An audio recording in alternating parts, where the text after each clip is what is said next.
Everyone, Coach Tony from Bomvex Strength. I did not get out on the water today. There was no fishing to be had today, so I'm down in the basement doing my next favorite thing, which is drinking beer.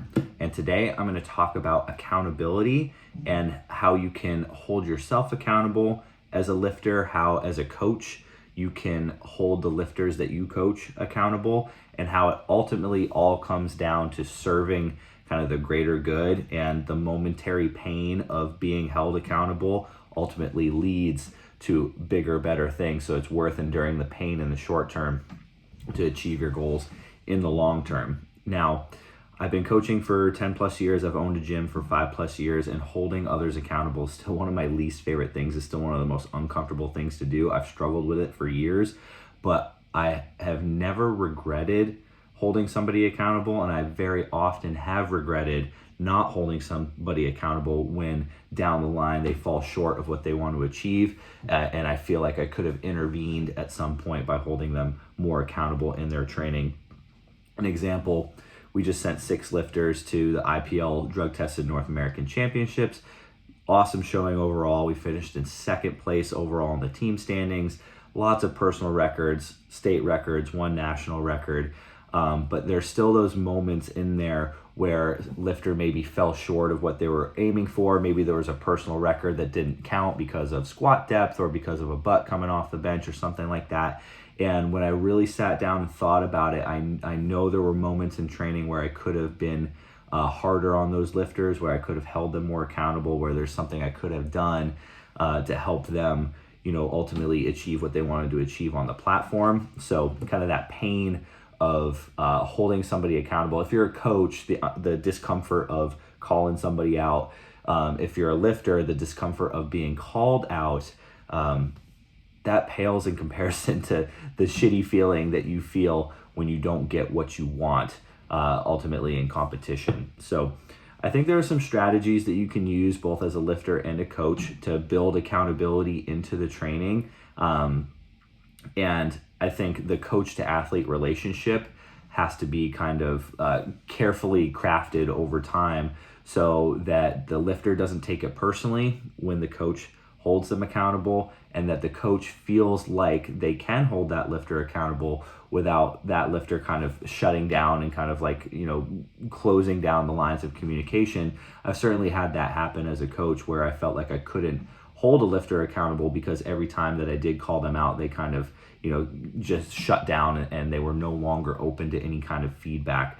So if you've seen anything that I put out about coaching, about like the soft skills of coaching, building relationships is so important, and building that level of trust so a lifter can know that when you give them a hard time, when you kind of up their ass about whatever it is that you're trying to help them with, they know it's coming from a good place. They know that it's coming with good intentions, that you really just want the best for them, even though in the moment it may feel like you're giving them a hard time.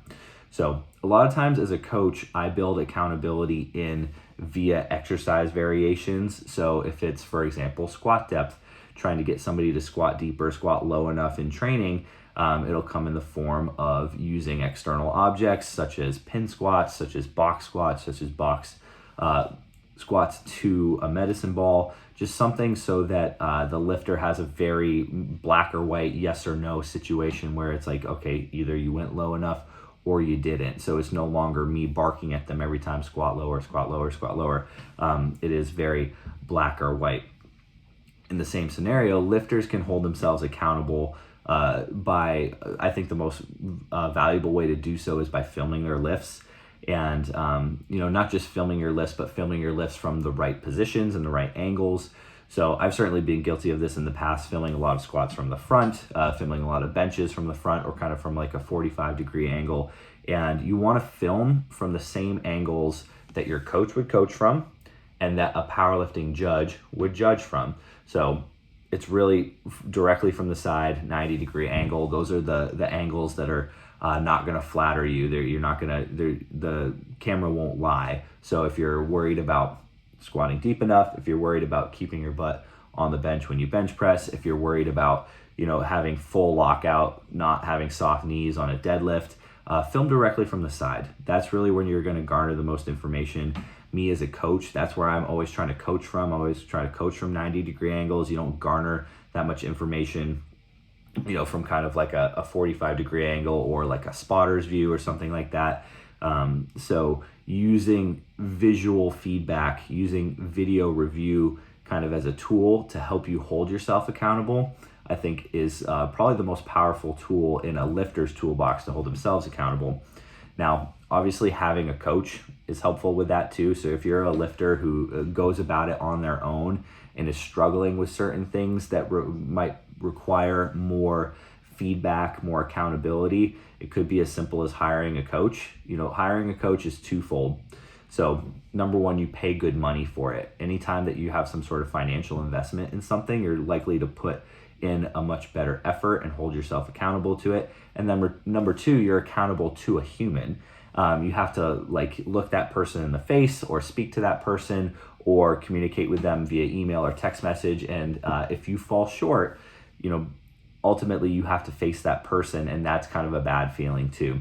There are lots of programs out there that you can buy, or even ones that are free, kind of more AI-based programs are becoming more popular, different apps that you can use. And a lot of those are really solid from a programming standpoint. The sets, the reps, the exercises, they will make you stronger. But I always think there's going to be kind of a weak point in those things because you don't have that human interaction and the accountability that comes with human interaction and the potential of falling short of another human's expectations for you, especially when that person cares about you a lot. That can be a really powerful motivator and a really powerful way to hold yourself accountable. So just having another human that you have to talk to.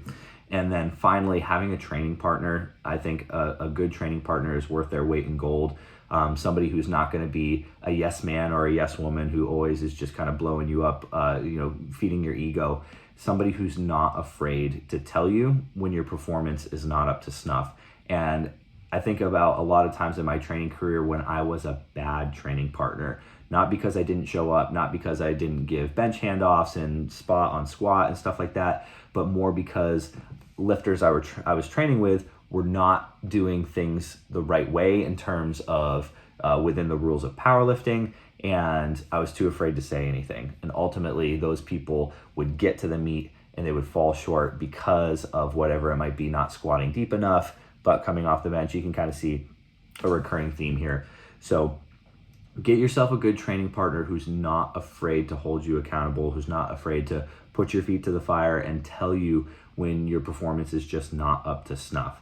And again, there can be so much discomfort that goes on in these scenarios, but remember that nothing is more uncomfortable than falling short of your goals when it really matters the most. So if you get past the discomfort of holding others accountable or being held accountable in training, it's all going to come back around and it's going to feed the larger goal. So if you struggle with accountability, those are some strategies you can use. Use more visual feedback, hire yourself a coach, get yourself a great training partner. Between those three things, I think you're going to be a lot more successful because it's a lot easier to let ourselves down than it is to let somebody else down. We often will let ourselves off the hook a lot more readily than somebody else will. So use those things to help build accountability into your training and into your life. And I think you're going to be a lot more successful in working towards your goals.